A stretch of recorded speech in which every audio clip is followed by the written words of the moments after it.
तो नमस्कार साथियों, मैं पवन कुमार आप सभी का स्वागत करता हूं साथियों फिलर फोरम के इस मंच पर। फिलर फोरम मंच में साथियों हम यहां पर तैयारी करवाते हैं सभी की एनटीए यूजीसी नेट जीआरएफ की। तो एनटीए यूजीसी नेट जीआरएफ के साथ साथ आप तैयारी कर सकते हैं साथियों हमारे चैनल पर first paper NTA UGC net GRF के फर्स्ट पेपर और सेकंड पेपर दोनों की ही तैयारी करवाते हैं हम यहाँ पर। और इसी के साथ साथ आप KVS, DSSB, TGT, PGT, first grade, second grade इत्यादि विभिन्न प्रकार के कम्पिटिटिव एग्जाम्स स्टेट लेवल के हों चाहे सेंटर लेवल के हो वो एग्जाम्स हिस्ट्री सब्जेक्ट के किसी भी प्रकार के कम्पिटिटिव एग्जाम्स को क्रैक करने के लिए हमारे चैनल को ज्वाइन कर सकते हैं। चैनल को ज्वाइन करने के लिए वीडियो के नीचे डिस्क्रिप्शन बॉक्स में जाइए, वहाँ आपको लिंक मिल जाएगा फिलर फोरम वेबसाइट का और फिलर फोरम ऐप का। दोनों ही माध्यम से आप हमें ज्वाइन कर सकते हैं। विभिन्न सोशल मीडिया साइट्स के ऊपर साथियों आप हमें फॉलो कर सकते हैं। मिनिमम टेलीग्राम चैनल को जरूर ज्वाइन कर लीजिए साथियों, वहाँ पर मैं खुद टाइम टू टाइम अपडेट्स डालता रहता हूँ। पोल क्वेश्चंस, पीडीएफ नोट्स के माध्यम से अपडेट्स डालता रहता हूँ ताकि आपकी तैयारी अच्छे से हो सके। तो हमारा चैप्टर सिलेबस कंप्लीट हो चुका है, एमसीक्यू सीरीज चल रही है हमारी, ठीक है। तो चैप्टर वाइज हम एमसीक्यू सीरीज को कवर करने जा रहे हैं साथियों। आज का हमारा जो चैप्टर है वो है साथियों पाषाण काल। पाषाण काल से संबंधित विभिन्न क्वेश्चंस को आज हम यहाँ पर सॉल्व करेंगे वन बाय वन करके। तो अधिक समय ना लेते हुए चलते हैं साथियों। क्वेश्चन नंबर फर्स्ट है आपके सामने। बताइए कि एक ही कब्र से 3 मानव कंकाल निकले हैं, किस स्थान से निकले हैं वो? सरायना हर्राय से, दमदमा से, महदहा से या लंगनाज से? इसका राइट आंसर है साथियों, कोई ज़्यादा मुश्किल नहीं है, सिंपल सा ही क्वेश्चन है ये। इसका जो राइट आंसर है वो साथियों दमदमा। दमदमा से साथियों में एक ही कब्र से 3 मानव कंकालों की प्राप्ति हुई है। क्लियर? नेक्स्ट चलते हैं।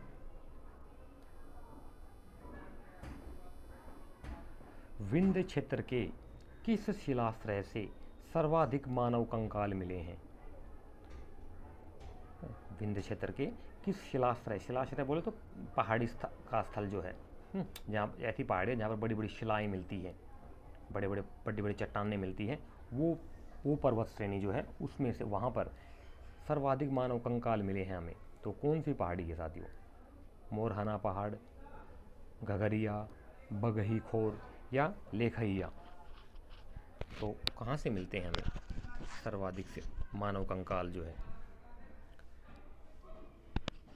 30 सेकंड्स का टाइम दिया जाता है आप सभी को। 30 सेकंड्स के अंदर आपने क्वेश्चन का आंसर करना होता है।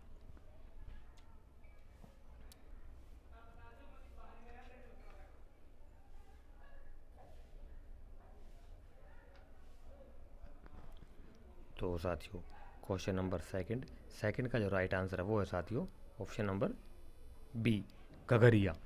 घघरिया एक ऐसा शिलाश्रय है साथियों जहाँ से हमें सर्वाधिक मात्रा में मानव कंकाल मिले हैं। क्लियर? नेक्स्ट। बहुत इंपॉर्टेंट है साथियों, बहुत इंपॉर्टेंट क्वेश्चन है। क्या कह रहा है कि रॉबर्ट ब्रूस फुट थे, क्या थे रॉबर्ट ब्रूस फुट? एक भूगर्भ वैज्ञानिक थे, एक पुरातत्वविद थे, पुरातत्वविद बोले तो आर्कियोलॉजिस्ट, ठीक है। सी पुरा वनस्पति शास्त्री थे या डी इतिहासकार थे? वो किस फील्ड में स्कॉलर थे, किस फील्ड के स्कॉलर थे, ये पूछ रहा है रॉबर्ट ब्रूस फुट जो थे। साथ ही देखिए हिंदुस्तान के अंदर, भारत के अंदर पाषाणकालीन सभ्यताओं के जनक जो माने गए हैं ना, ठीक है, खोजकर्ता जो माने गए वो रॉबर्ट फुट को माना गया है, ठीक है। इन्हें दक्षिण भारत में क्या बोलते हैं हस्तकुठार के रूप में पहला पाषाणकालीन औजार मिला था, वहाँ से शुरुआत होती है, ठीक है। तो रॉबर्ट ब्रूस फुट को वो क्या बोलते हैं पितामह माना गया है पुरातत्वविद का। तो इसका जो राइट आंसर है क्वेश्चन नंबर थर्ड का, इसका है ऑप्शन नंबर ए, भूगर्भ वैज्ञानिक। तो ये भूगर्भ वैज्ञानिक थे साथियों, स्कॉलर थे, फिर बाद में आकर के इन्होंने अलग अलग फील्ड्स में काम किया था।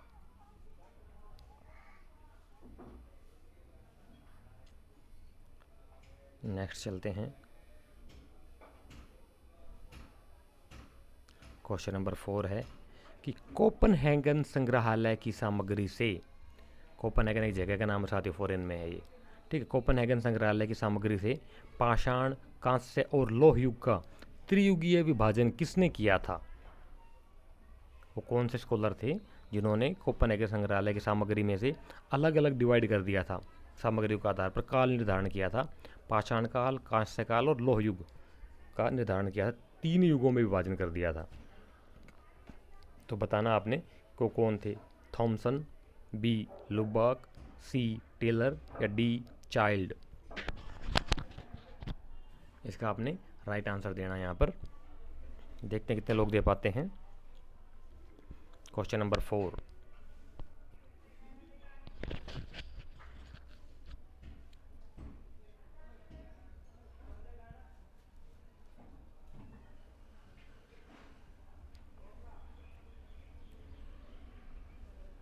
क्वेश्चन नंबर 4 का जो राइट आंसर साथियों वो है आपके सामने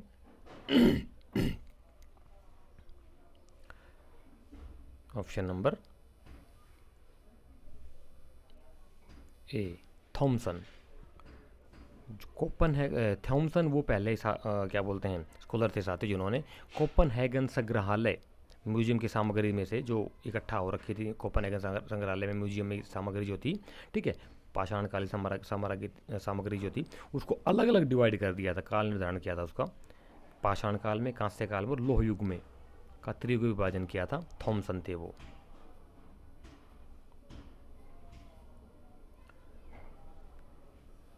नेक्स्ट क्वेश्चन आपके सामने, क्वेश्चन नंबर 5। मध्य पाषाणिक प्रसंग में पशुपालन के प्रमाण जहाँ से मिले वह स्थान है। तो कौन से स्थान साथ जहाँ से पशुपालन के प्रमाण मिलते हैं हमें? Option number A Langhnaj, option B Birbhanpur, option C Adamgarh या ऑप्शन नंबर डी चौपानी मांडो।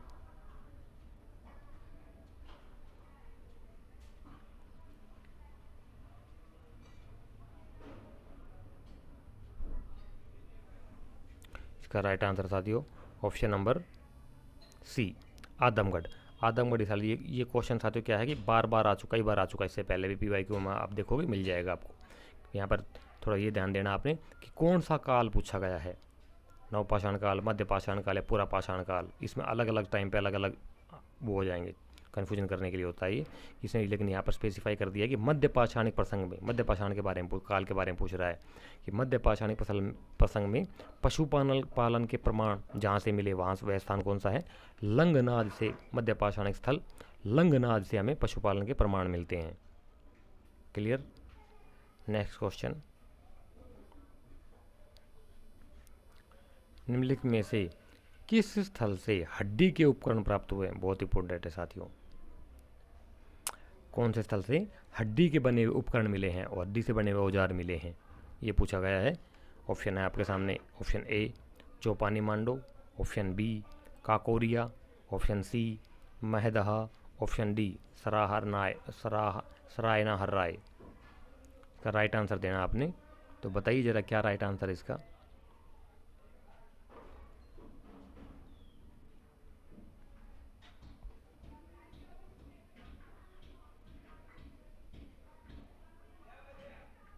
क्वेश्चन नंबर 6 का जो राइट आंसर है साथियों वो है option number C Mahadaha. Mahadaha साथियों एक ऐसा स्थल है जहाँ से हमें हड्डी के बने हुए उपकरण मिलते हैं।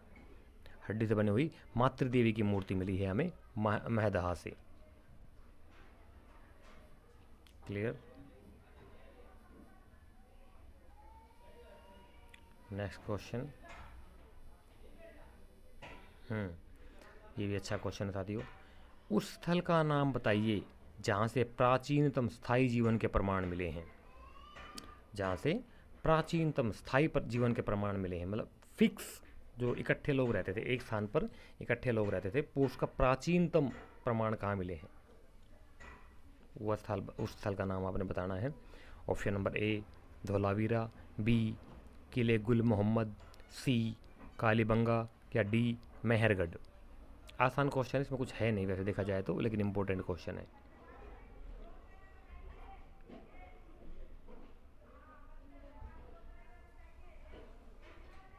इसका राइट आंसर साथियों option number D Mehrgarh. Mehrgarh साथियों वह स्थान है जहाँ से हमें प्राचीनतम स्थायी जीवन के प्रमाण मिले हैं। लोग रहते थे, इकट्ठा रहते थे और प्राचीनतम स्थल है वहाँ का। और मेहरगढ़ में ही साथियों जुते हुए खेत के प्राचीनतम प्रमाण मिले हैं हमें। मेहरगढ़ में बहुत सारी चीज़ें मिली है, देख लेना आप अच्छे से, इंपॉर्टेंट है, बार बार पूछी जाती हैं। नेक्स्ट क्वेश्चन,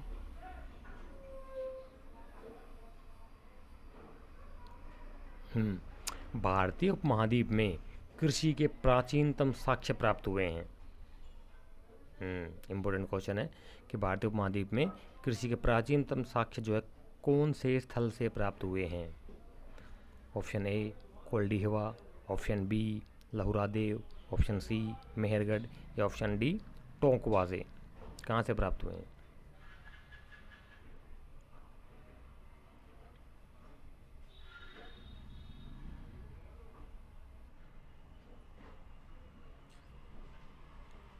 भाई यहाँ पर आपने देखना था, भारतीय उपमहाद्वीप की बात हो रही है, यहाँ पे इंडियन सब कॉन्टिनेंट की बात हो रही है, ठीक है। यानी कि इंडियन सब कॉन्टिनेंट में आपका आ जाएगा आज का पाकिस्तान, इंडिया, नेपाल, भूटान, श्रीलंका और बांग्लादेश। ये जो आसपास का क्षेत्र है सारा इंडियन सब कॉन्टिनेंट में आता है, ठीक है। इसमें से आपने आंसर चूज करके बताना है कि कौन सा स्थल है जहाँ से कृषि के प्राचीनतम साक्ष्य प्राप्त हुए हैं। तो क्वेश्चन नंबर 8 का जो राइट आंसर है साथियों वो है option number B Lahuradewa. Lahuradewa ऐसा स्थान है साथियों जहाँ से कृषि के प्राचीनतम साक्ष्य मिले हैं। क्लियर।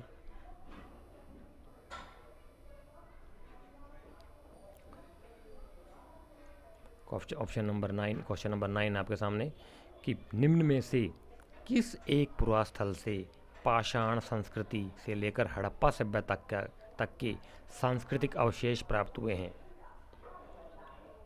ऐसा कौन सा स्थल है जहाँ से पाषाण कालीन संस्कृति से लेकर करके हड़प्पा सभ्यता तक के सांस्कृतिक अवशेष मिले हैं।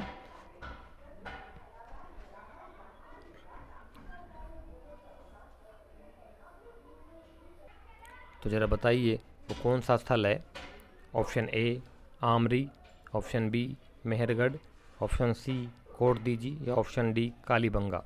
कौन से स्थल से हमें पाषाण काल संस्कृति से लेकर के हड़प्पा सभ्यता तक के सांस्कृतिक अवशेष प्राप्त होते हैं। क्वेश्चन नंबर 9 इसका जो राइट आंसर साथी वो है option number B Mehrgarh. Mehrgarh एक मात्र ऐसा स्थल है साथियों जहाँ से हमें पाषाण संस्कृति से लेकर के हड़प्पा सभ्यता के सांस्कृतिक अवशेष मिलते हैं।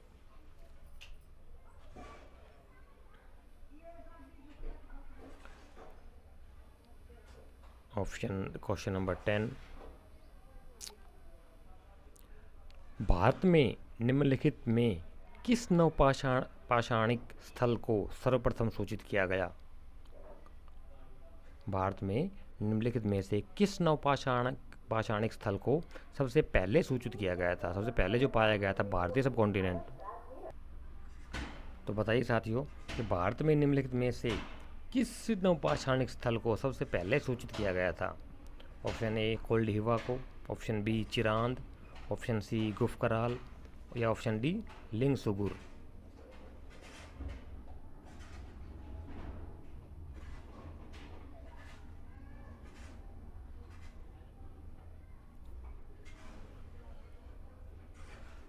क्वेश्चन नंबर 10 का जो राइट आंसर है साथियों वो है ऑप्शन नंबर डी लिंगसुगुर। ये लिंगसुगुर नामक स्थल है, ये सबसे पहले नवपाषाणिक स्थल को सबसे पहले सूचित किया गया था। क्लियर।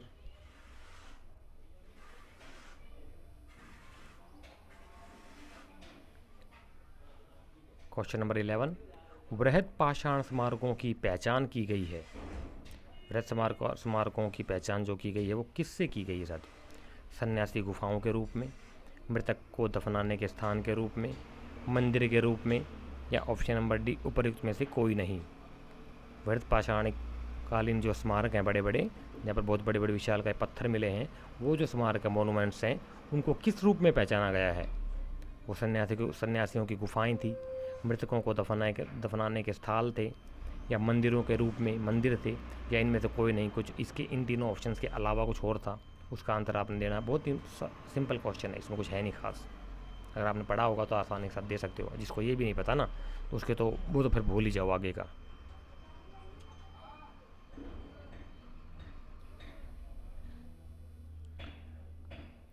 क्वेश्चन नंबर 11, इसका राइट आंसर है ऑप्शन नंबर बी, मृतकों को दफनाने के स्थल के स्थान के रूप में साथ। देखिए महापाषाणिक संस्कृति जो थी ना वो दक्षिण भारत में पाई गई है, जहाँ पर जिसका कि समय काल 1500 बीसी से 1000 बीसी के आसपास माना गया है। ठीक है, वहाँ पर बड़े बड़े वहाँ क्या करते थे लोग कि मृतकों को दफना करके और उनके ऊपर उनके मृतक स्थल जो होता था बड़े बड़े पत्थर रख दिए जाते थे पहचान के रूप में, और थोड़ा सा रास्ता छोड़ दिया जाता था आने जाने के लिए, और उनके साथ में कुछ अन्य वस्तुएं भी दफनाई जाती थी। कुछ जगहों से ऐसे प्रमाण भी मिले हैं। क्वेश्चन नंबर 12, राख का टीला निम्नलिखित किस नवपाषाणिक स्थल से संबंधित है?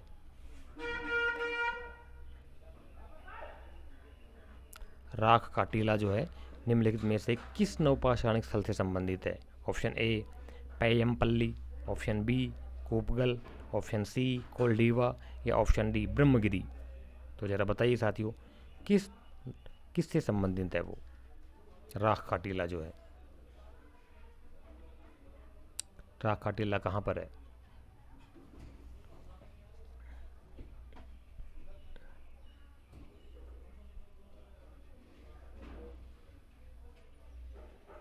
क्वेश्चन नंबर 12 का जो राइट आंसर साथी वो है ऑप्शन नंबर बी कूपगल। कूपगल है साथियों, राख का टीला जो है कूपगल नौपाषाणिक स्थल से संबंधित है। ठीक है, तो जरा बताइए कूपगल किस डिस्ट्रिक्ट में है? दक्षिण भारत में, कर्नाटक में है, तमिलनाडु में है, केरला में है, या आंध्रा में है? किस राज्य में है आपको ये पता होना चाहिए। नेक्स्ट क्वेश्चन आपके सामने,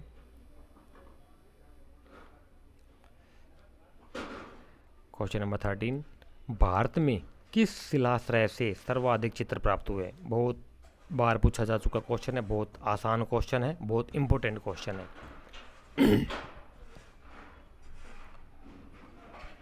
क्वेश्चन नंबर 13 साथियों, भारत में किस शिलाश्रय से सर्वाधिक चित्र प्राप्त हुए हैं? ऐसा कौन सा शिलाश्रय है? पत्थरों से, शिला मतलब चट्टानों से बना हुआ आश्रय स्थल जो है, पहाड़ी स्थल जो है जहाँ से सर्वाधिक मात्रा में चित्रों की प्राप्ति हुई है हमें प्राचीन काल के। Option A Ghagharia, B Bhimbetka, C Lekhahia, या डी आदमगढ़।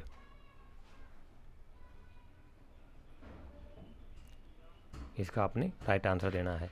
क्वेश्चन नंबर 13 का जो राइट आंसर साथी वो है ऑप्शन नंबर बी भीमबेटका।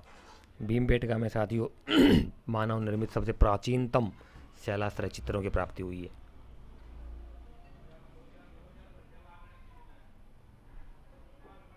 ये मध्य प्रदेश में आता है हमारा Bhimbetka. Question next 14 number question, निम्नलिखित में से किस स्थल से मानव कंकाल के साथ कुत्ते का कंकाल भी शवाधान से प्राप्त हुआ है? बहुत इंपॉर्टेंट क्वेश्चन है, देखा जाए तो ये क्वेश्चन भी है अगर आपने पढ़ा होगा तो। निम्नलिखित में से किस स्थल से मानव कंकाल के साथ कुत्ते का कंकाल का भी शवाधान से प्राप्त हुआ है? कुत्ते का कंकाल यानी कि आदमी की मृत्यु के बाद उसका पालतू कुत्ता वो भी उसी के साथ ही दफनाया गया था, दोनों के कंकाल मिले एक साथ। तो कौन सा स्थल है? Option A Brahmagiri, option B Burzahom, option C Chirand, या ऑप्शन नंबर डी मास्की। ये डी है साथियों, मास्की का ऑप्शन डी कर लीजिए यहाँ पर।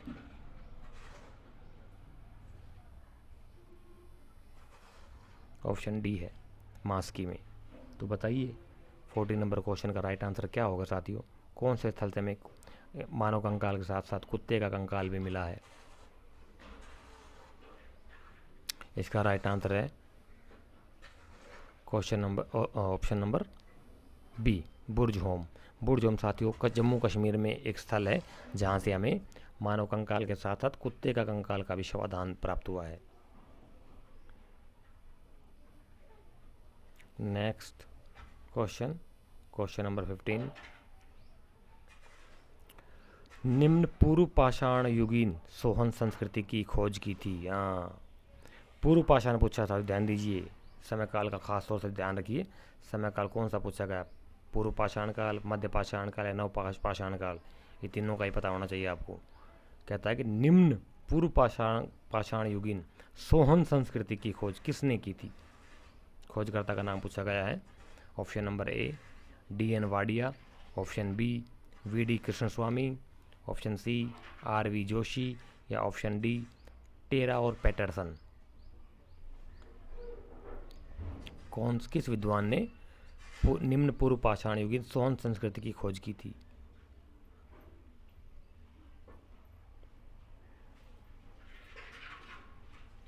क्वेश्चन नंबर 15 का जो राइट आंसर साथी वो है option number A D.N. Wadia. D.N. Wadia महोदय थे साथी जिन्होंने निम्न पूर्व पाषाण युगीन सोहन संस्कृति की खोज की थी। क्लियर, आगे चलते हैं। क्वेश्चन नंबर 16 है कि राख के टीले किस क्षेत्र की नव पाषाणिक संस्कृति से संबंधित है। बहुत आसान क्वेश्चन है, सिंपल क्वेश्चन है। राख के टीले किस क्षेत्र की नव पाषाणिक संस्कृति से संबंधित है। कि राख कह रहा है कि नव पाषाणिक स्थल में कौन सा स्थल है जहाँ से राख के टीले हमें मिलते हैं। ऑप्शन ए कश्मीर घाटी, ऑप्शन बी उत्तरी विंध्य क्षेत्र, ऑप्शन सी दक्षिण भारतीय, ऑप्शन डी पूर्वी भारत। कहाँ से, किस स्थल से मिलते हैं राख के टीले में नवपाषाण काल में।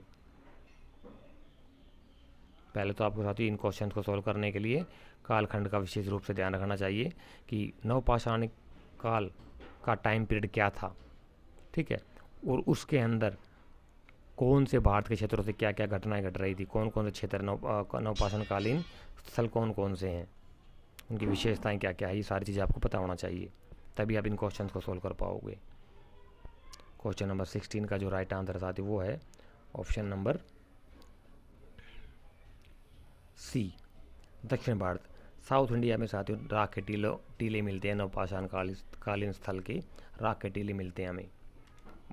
जैसे कि उतनूर है, बहुत बड़ा राख का टीला मिलता है साथियों उतनूर में, जहाँ पर। क्लियर, नेक्स्ट क्वेश्चन आगे चलते हैं। ब्लेड और ब्यूरिन उद्योग संबंधित है। ब्लेड और ब्यूरिन जो उद्योग है साथियों वो किस से संबंधित, कौन सी क्या वो संस्कृति संबंध रखते हैं, ये पूछा है।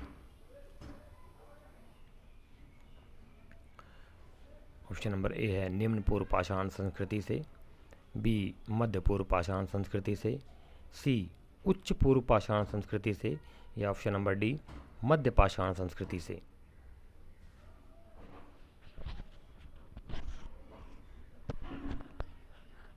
ब्लेड और ब्यूरिन साथियों एक वो क्या बोलते हैं, पत्थरों से बनाए गए औजार होते हैं, ब्लेड और ब्यूरिन, ठीक है, उनके बारे में पूछा है कि किस जो ब्लेड और ब्यूरिन जो उद्योग थे वो कौन सी संस्कृति से संबंध रखते थे। तो क्वेश्चन नंबर 17 का राइट आंसर है ऑप्शन नंबर सी उच्च पूर्व पाषाण संस्कृति से संबंध रखते हैं ब्लेड और ब्यूरिन उद्योग, ठीक है। तो अब इससे और आगे चलते हैं साथियों। 17 क्वेश्चन हमारे कंप्लीट हो चुके हैं।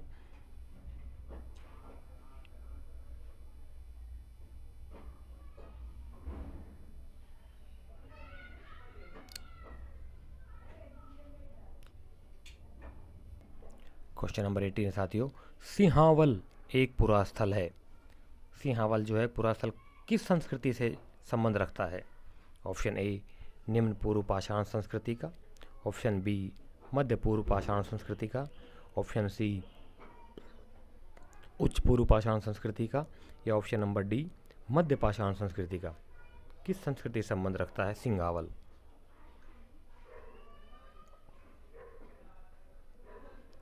तो क्वेश्चन नंबर 18 इसका राइट आंसर साथियों ऑप्शन नंबर ए सिंहावल जो है साथियों वो निम्न पूर्व पाषाण कालीन संस्कृति से संबंध रखता है।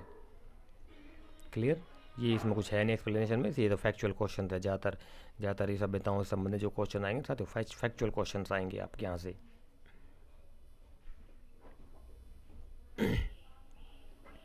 नेक्स्ट क्वेश्चन, क्वेश्चन नंबर 19 क्या कहता है कि लंबवत पुरातात्विक उत्खनन के द्वारा किसी संस्कृति के निम्न में से किस पक्ष का विशेष ज्ञान होता है। लंबवत जो पुरातात्विक उत्खनन करते हैं साथियों, वो उसके बारे में पूछ रहा है कि इस लंबवत उत्खनन के द्वारा किसी संस्कृति के निम्न में से किस पक्ष का विशेष ज्ञान होता है। ऑप्शन ए संस्कृति के क्षेत्र विस्तार का, ऑप्शन बी संस्कृति के आकार का, ऑप्शन सी संस्कृति के स्वरूप का, या ऑप्शन डी संस्कृति के काल मापन का। जरा बताइए कौन सा राइट आंसर होगा इसमें से।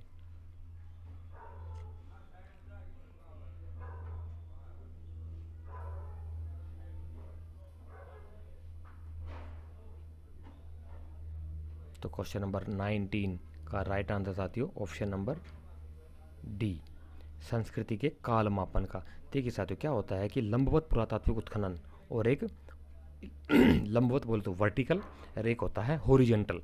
तो पुरातात्विक उत्खनन के दो तरीके होते हैं किसी पुरातात्विक उत्खनन करने का, स्थल के उत्खनन करने का। ठीक है, लंबवत जो होता है वो होता है डीपली, कुएं के रूप में। जैसे हम कुआं खोदते हैं ना, यहाँ से मान लीजिए शुरू किया हमने, उसको खोदते खोदते नीचे तक जब हम जाते हैं गहराई में, तो उससे क्या होता है कि काल मापन मिलता है हमें। ठीक है, कि कितनी गहराई में है, ये लेयर किससे संबंधित है, इसके बाद की जो लेयर आई है वो किससे संबंधित है, इसके बाद की जो लेयर आई वो किससे संबंधित है, और सबसे नीचे की जो लेयर आएगी, ठीक है, वो सबसे प्राचीनतम सभ्यता का द्योतक होगी, प्राचीनतम सभ्यता का से संबंध रखती है। ठीक है, तो इसे बोलते हैं लंबवत उत्खनन या वर्टिकल उत्खनन। ठीक है, इसी प्रकार से एक होता है हॉरिजॉन्टल। हॉरिजॉन्टल में क्या होता है साथियों कि क्षेत्र का फैलाव देखा जाता है, उसमें संस्कृति का आकार प्राप्त होता है उससे हमें। जैसे मान लीजिए किसी क्षेत्र है, उस क्षेत्र के आसपास के हम चारों तरफ देखते हैं कहाँ कहाँ तक का उसका फैलाव है, तो उस क्षेत्र को क्या बोलते हैं, आकार को मापने के लिए जो पद्धति अपनाई जाती है उसे हॉरिजॉन्टल मापन बोलते हैं। और जो संस्कृति के काल मापन का जो के लिए जो पद्धति अपनाई जाती है उसे बोलते हैं लंबवत या वर्टिकल। ये वर्टिकल है, वर्टिकल, और ये है जो हमारी हॉरिजॉन्टल है, एच। ठीक है, एच और वी, ये आपको दोनों का पता होना चाहिए। क्लियर हो गया होगा मेरे ख्याल से सभी को ये क्वेश्चन नेक्स्ट, क्वेश्चन नंबर 20। बहुत अच्छा क्वेश्चन है साथियों। क्वेश्चन नंबर 20 पूछ रहा है हमसे कि किसे भारतीय प्राक इतिहास का जनक कहा जाता है। किसे भारतीय प्राक इतिहास का जनक कहा जाता है। Option A R B. Foote, option B Cunningham, option C H D. Sankalia, या option number D James Prinsep. किन्हें कहा गया है, जरा बताइए कौन क्या राइट आंसर है इसका।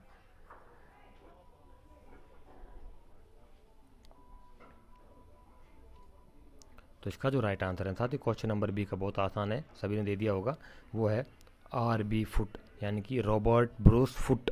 रॉबर्ट ब्रूस फुट, जैसा साथियों मैंने पहले बताया था आपको कि वे जो थे एक भूगर्भ शास्त्री थे, विशेषज्ञ थे भूगर्भ शास्त्री का अध्ययन करने के लिए। और वो जब इंडिया में आए थे तो उन्हें 1863 में दक्षिण भारत के तमिलनाडु के पल्लवरम नामक स्थान से हस्तकुठार पत्थर का की कुल्हाड़ी मिली थी। वहाँ से भारतीय प्राक इतिहास का पर्दापण होता है, यानी कि भारतीय प्राक इतिहास का जो जनक माना गया है वो रॉबर्ट ब्रूस फुट को माना गया है। ठीक है, और जेम्स प्रिंसेप जो थे, इनका सबको पता होगा, इन्होंने 1837 में साथियों अशोक के स्तंभों का प्रलेखन किया था। इसी प्रकार से कनिंघम अलग हैं, सब ये अलग अलग विद्वान अलग अलग चीज़ों से संबंध रखते हैं, सारी चीज़ें आपको पता होना चाहिए। नेक्स्ट क्वेश्चन नंबर 21 आपके सामने पूछ रहा है क्या कि अधोलिखित संस्कृतियों में कौन पाषाण युगीन संस्कृति नहीं है। जो निम्नलिखित संस्कृति लिखी हुई है साथियों, 4 ऑप्शन है, उनमें से कोई एक ऐसी संस्कृति कौन सी है जो पाषाण कालीन नहीं है।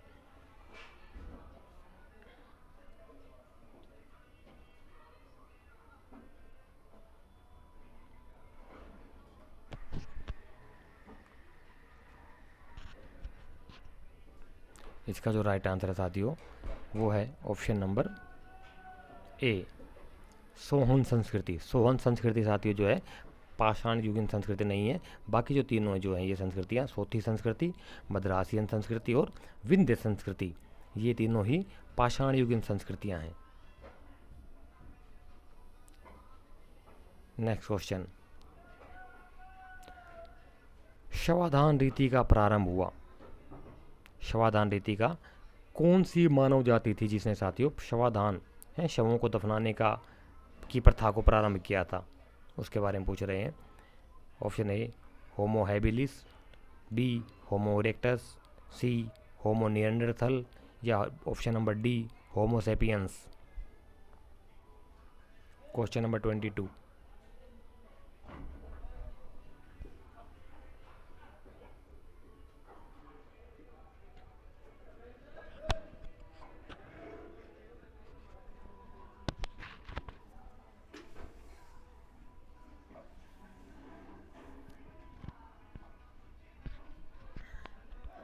तो क्वेश्चन नंबर 22 का जो राइट आंसर है साथी वो है ऑप्शन नंबर सी, होमो निएंडरथल के द्वारा शवाधान रीति का प्रारंभ किया गया था। ठीक है, और आधुनिक मानव है का नाम क्या है ये भी पता होना चाहिए आपको। आधुनिक जो मानव है, प्रज्ञ मानव बोला गया जिसको, होमो सेपियंस साइंटिफिक नाम है उसका। आज आधुनिक जो जनरेशन चल रही है हमारी साथी वो आती है होमो सेपियंस में। क्लियर। क्वेश्चन नंबर 23 पूछ रहा है क्या कि होमो इरेक्टस का एक कपाल निम्न में किस स्थल से प्राप्त हुआ है।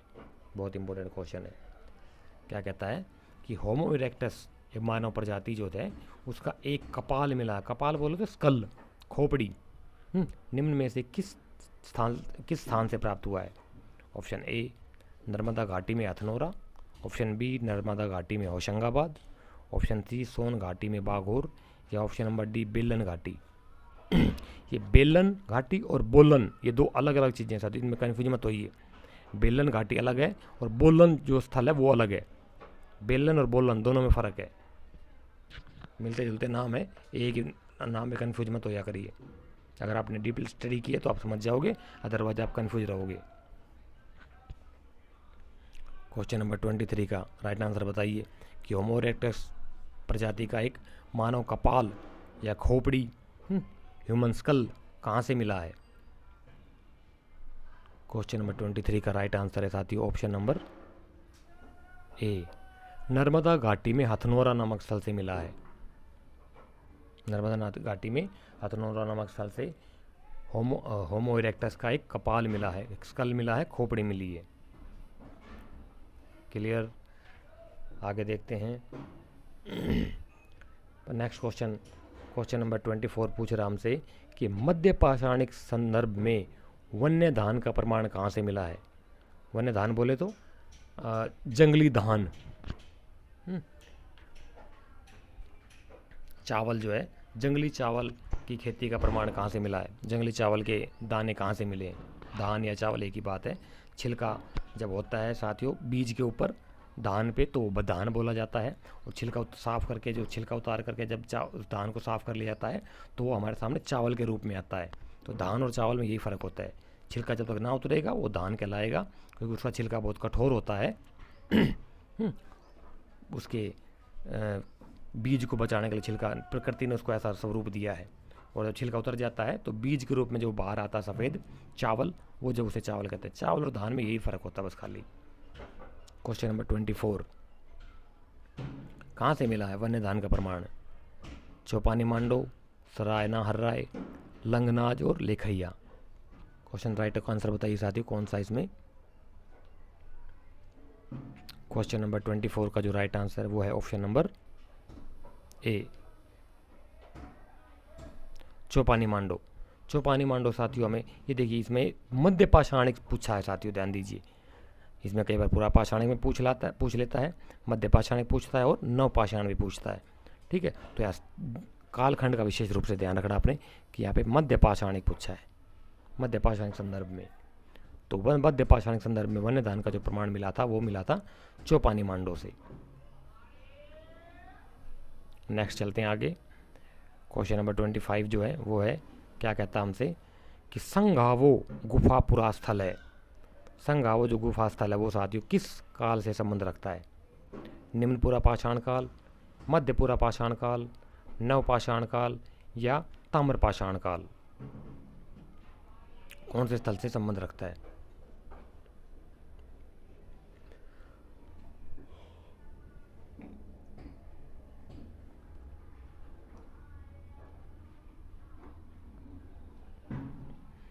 तो क्वेश्चन नंबर 25 का आपने आंसर दे दिया होगा। मैं बताता हूँ इसका राइट आंसर क्या है साथियों। क्वेश्चन नंबर 25 का जो राइट आंसर है वो है ऑप्शन नंबर ए, निम्न पुरा पाषाण काल का।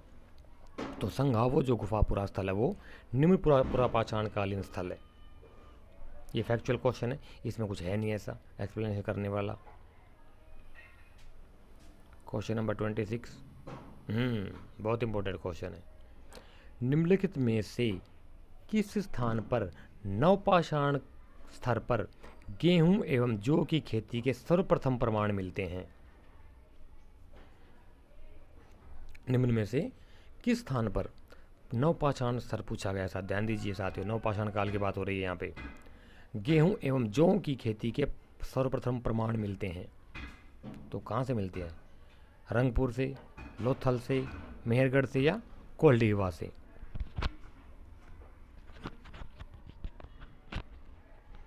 क्वेश्चन नंबर 26 का राइट आंसर है,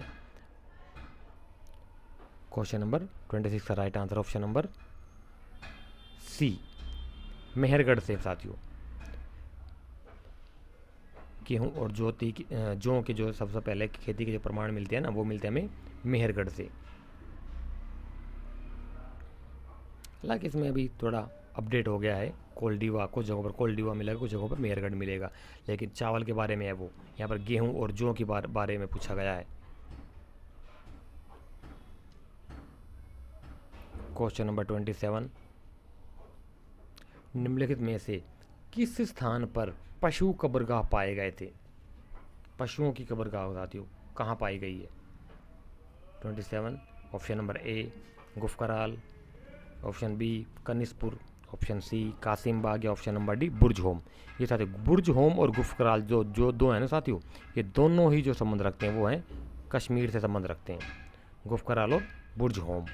तो क्वेश्चन नंबर 27 का जो राइट आंसर है वो है ऑप्शन नंबर डी बुर्ज-होम।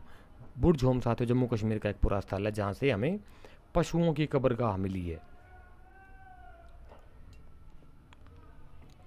यहाँ से बहुत सारी चीज़ें मिले हैं, गर्तावास के प्रमाण भी मिलते हैं, कुत्ते दफनाने के साक्ष्य भी मिलते हैं और पशुओं की कब्रगाह भी मिलती है। इसके अलावा और भी बहुत सारे साक्ष्य पाए गए हैं यहाँ से। कौन कौन से हैं अच्छे से देख लीजिए। क्वेश्चन नंबर 28, पेब्बल उपकरण, पेब्बल पाषाणकालीन उपकरण प्राय निम्न में से किससे संबंध रखते हैं? पेब्बल पाषाण उपकरण, पाषाण का उपकरण सबको पता होगा, पत्थरों काट कर जो उपकरण बनाए जाते थे, जो औजार बनाए जाते थे, उन्हें पाषाण उपकरण बोला गया है। तो पेब्बल एक प्रकार का डिजाइन है उनका।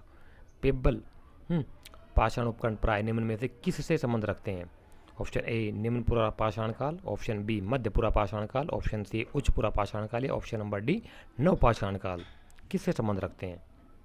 क्वेश्चन नंबर 28 का जो राइट आंसर है वो है ऑप्शन नंबर ए, निम्न पुरा पाषाण काल से संबंध रखते हैं पेब्बल पाषाण उपकरण।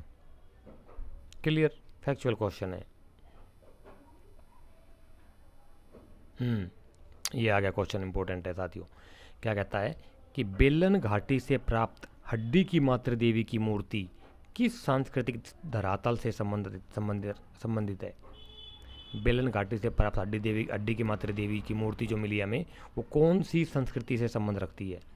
ऑप्शन ए निम्न पुरा पाषाण काल, ऑप्शन बी मध्य पुरा पाषाण काल, ऑप्शन सी उच्च पुरा पाषाण काल या ऑप्शन नंबर डी मध्य पाषाणिक काल। तो बताइए जरा किससे संबंध रखती है साथियों, ये बहुत इंपॉर्टेंट क्वेश्चन है। क्वेश्चन नंबर 29 का right answer option number C उच्च पुरा पाषाण काल से संबंध है। बोलन घाटी की हड्डी की मातृ देवी का संबंध जो है।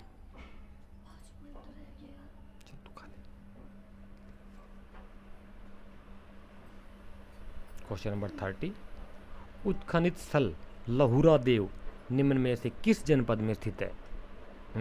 बहुत इंपॉर्टेंट क्वेश्चन, लौरादेव। क्वेश्चन नंबर 30, लौरादेव जो है किस जनपद में, जनपद बोल तो डिस्ट्रिक्ट, उत्तर प्रदेश बिहार स्तर के जो राज्य हैं यहाँ पर डिस्ट्रिक्ट जिला को जनपद बोलते हैं। ए सिद्धार्थनगर, बी संत कबीर नगर, सी सुल्तानपुर या डी प्रतापगढ़।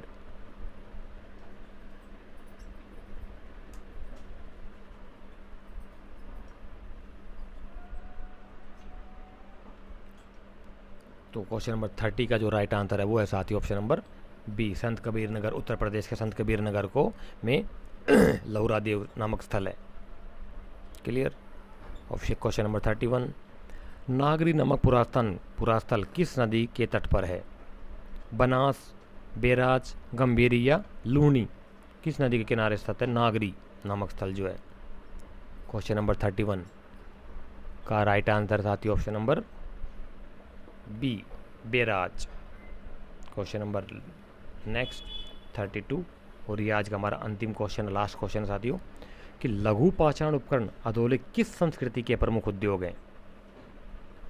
क्वेश्चन नंबर 32 बताइए, लघु पाषाण उपकरण अधोलेखित निम्नलिखित में से किस संस्कृति के प्रमुख उद्योग हैं?